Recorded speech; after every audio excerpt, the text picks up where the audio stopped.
உன்னத தேவனே, உண்மையா என்னை ஆமென். யாக்கோபை இஸ்ரவேலாய் மாற்றின தேவனே, என்னையும் உம்மை போல மாற்றிடுமே. யாக்கோபை மாற்றின தேவனே, என்னையும் விரும்புறவங்க 2 கைகளை விரிச்சு உயர்த்தி, பிதாவே நான் உமக்காக வாழணுமே.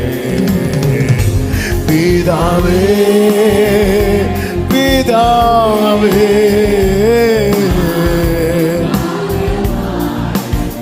உம் நாம மகிமைக்காய்